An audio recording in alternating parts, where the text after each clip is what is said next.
Hello. Hello. Here is an introduction to PhotoStory 3 for Windows. This is the program that you're going to be using to create a digital story based on one of the ideas that you chose from the list on cgcatech.com. Okay, so when you open PhotoStory 3, you're going to click on Begin a New Story. And the first thing you're going to have to do is you're going to have to import your pictures. That's why it's important to already have all your pictures ready before you start this. In fact, using PhotoStory 3 program is going to be the last phase of your project, of your digital storytelling project. You already have your script written, you know what you're going to say, and you already have all your photos imported either into your folder on the shared drive or maybe onto the flash drive. And you know, basically here it's where you put it all together. So I'm going to import some pictures. I really don't have a story to tell right now, but I certainly have a lot of pictures that I can go get. So it opens up and you go and find your photographs, and so I'm going to go to my pictures where I've got tons of pictures.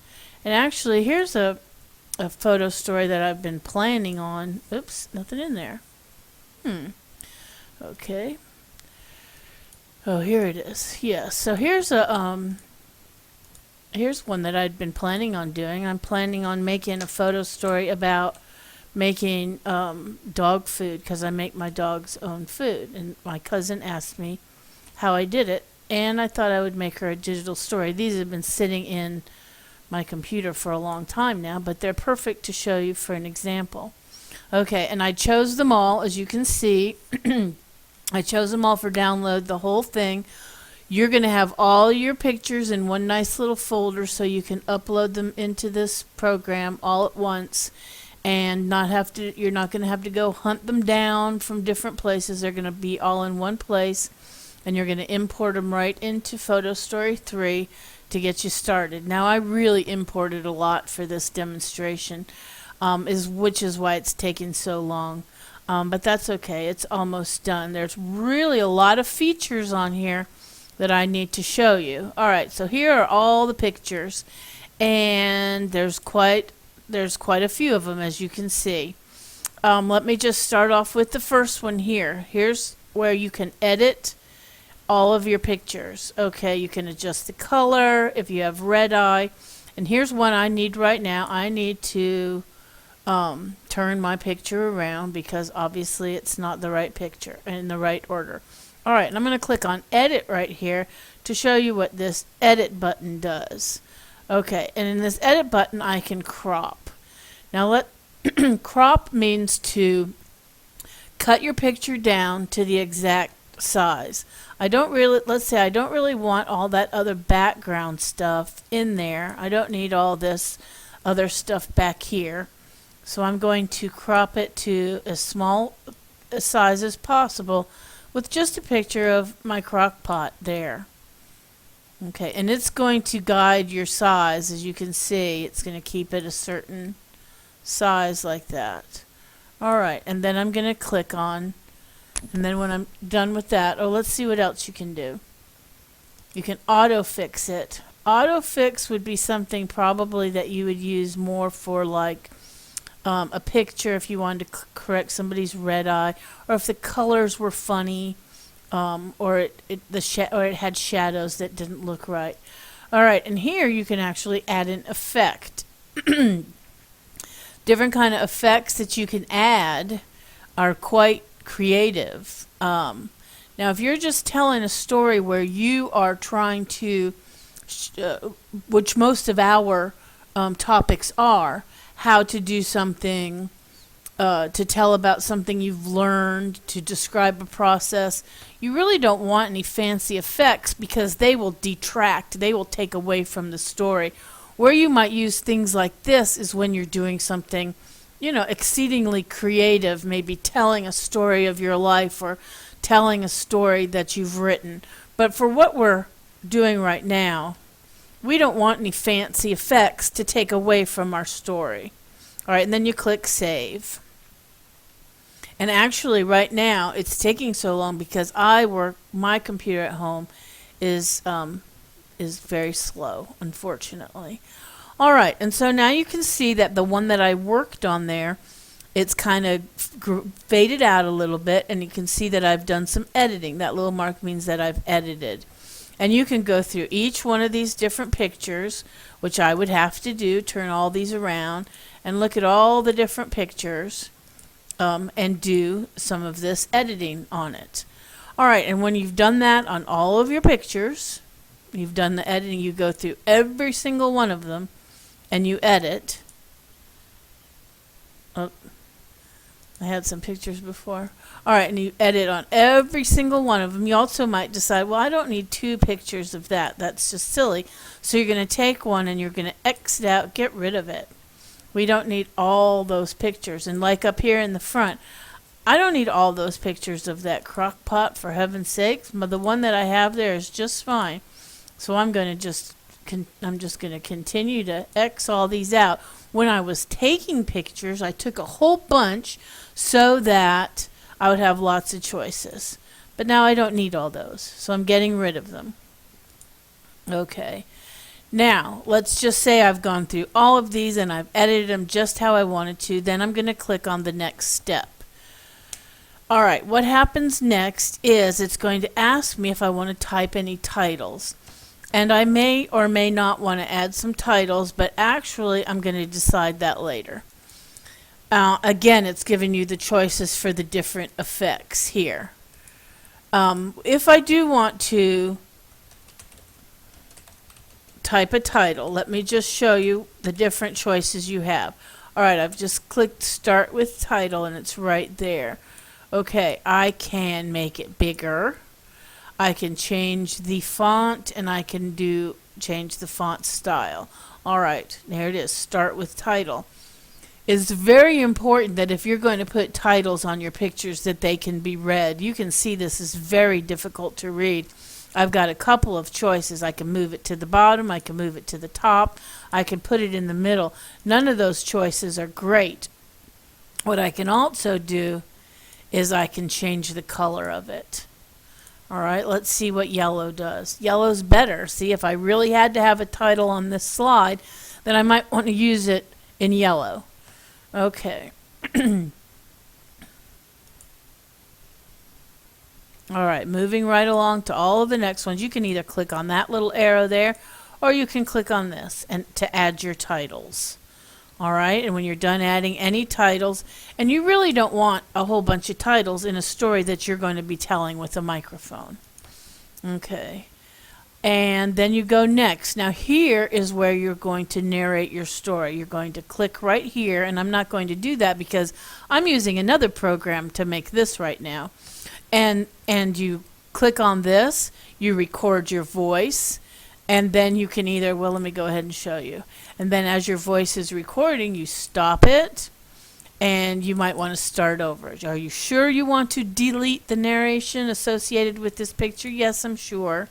And you go back and you start over again. Now, you can also preview it. Realize preview takes a minute, but you do want to make sure that your narration is clear. If people can't understand what you're saying in your video, then forget it. You've lost your audience. This space right here is to type your notes that you're going to read while you're recording. You could have it right here, or you can have it on a piece of paper in front of you. You can also try just memorizing it, and that's fine. But I think you'll find that if you've got it written down, it'll be much easier. When I try to do it on the fly without a script, it always takes me longer. But one thing about typing it into the program is that it's always going to be there when you save it. And you don't have to keep up with that sheet of paper, and you don't have to keep up with it in your mind. If you type it right here, then you'll always know what's being said, and you can go and change it. and your project is all nice and complete in here. All right, so then you're going to go through and you're going to narrate every single one of these. First, you take the chicken, put the crock pot on low. Then you're going to add some rice, etc. Put the rice in the crock pot. Oh, and then, got some sweet potatoes.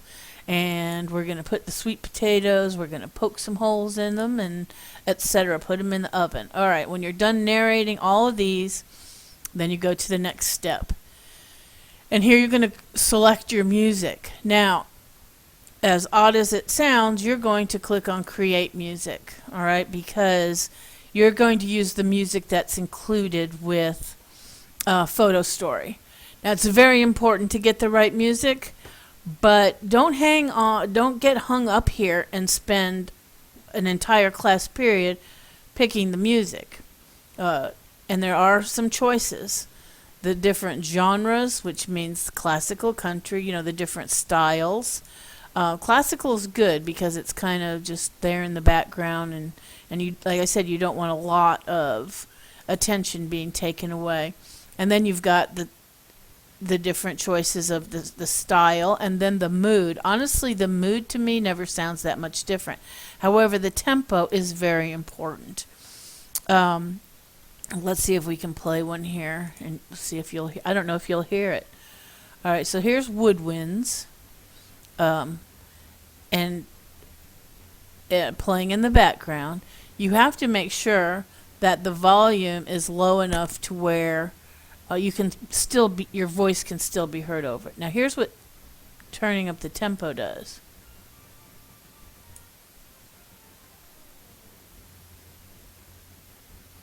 I hope you can hear that that's much, much faster.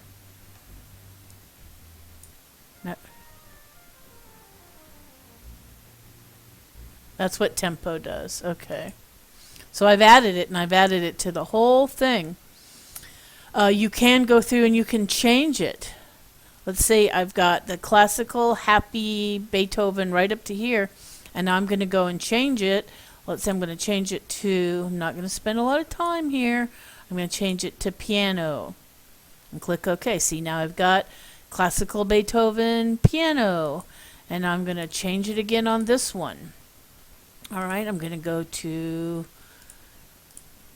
just changing a few things here. All right, so you can change it. Don't do a lot of changes. You will really distract. Your background music should add to the feeling of your video, not distract from it. Your photo story is about what you're trying to tell, the story you're trying to tell. It's not about the music. The music should just add to it. Don't get distracted. Don't make it distracting by adding a different music for every single clip.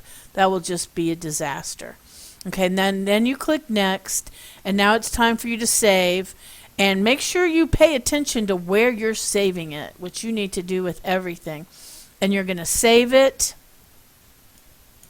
I'd like you to save it on your flash drive, if you have one. If I've given you one, if not, go ahead and put it in your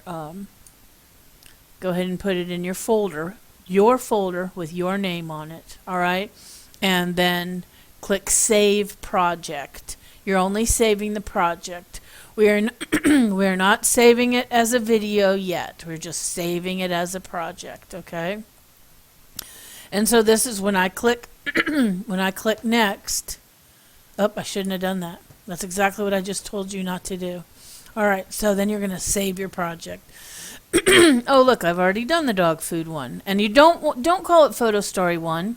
That's what they all default to. Always give it a new name. Everything you do, every file, everything, give it a new name. Okay, I'm going to call this one Chicken, okay?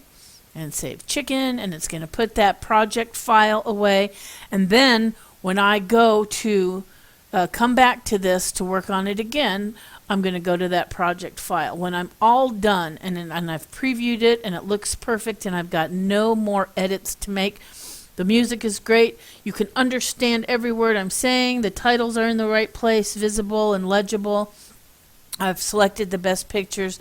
That's when I'm going to go back and I'm going to save it as a video and on the flash drive. pretty sure that we can't save the video on the on the shares drive. All right, this has been 15 minutes long. I appreciate you hanging in there to watch.